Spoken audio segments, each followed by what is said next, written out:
kennale urur segibe ateko siegenda tabe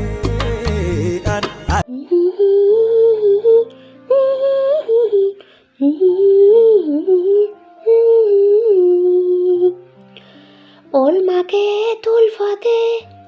kanatin of gote raginaf gadado kanufan arkite nuto hom nangkamnu wataka singonu dute bantu saje sinram fanu Olma ke tulfate kanatin of volte Rakinaaf gadadoo kan nufaan argite oolmaa kee baay'ate kanatti nuuf oolte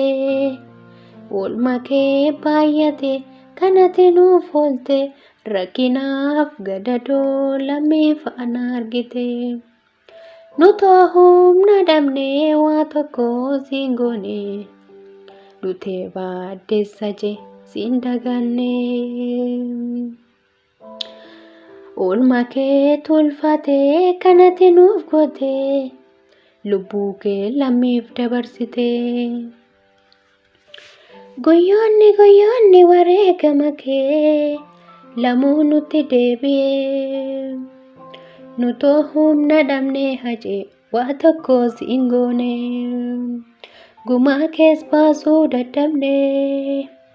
nutoo humna dhabnee waa takka siin goone. Yartuun nurraa si fageessite hin qabdu maqaa golateesse.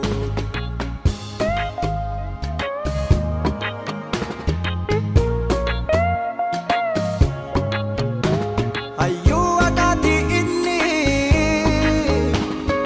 waayyoodha inni ayyaantummaani goota buru jaaleencha seenaan jiraata hin du'u goonni.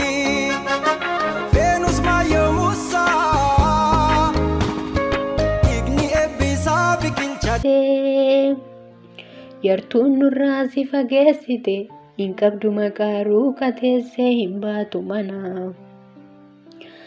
nutoo humna dhabnee waa tokko siin goone dutee baaddeessa jee yommuu siin daganne nutoo humna dhabnee waa tokko siin goone dutee baadduussa jee siin irraanfanne. Ajee koo kan rukutamee callisee kan rukutetu hoo'ee har'as hin daganne kunoo gadoodeen hoo'ee dhuguma keessan darbee ta'e hin dhabe hiyyee dhuguma hajee koo nyaatamteere yaa biyyee dhuguma fudhatteere hajee goota dhugaaf malee sobaaf bakka hin qabne qaalii koo osoo hin beekin hajee hobbiraas dhabne goota honnee qaalii nuuf kenne lubbuusaa hajee koo bakka kee eenyumaan buusaa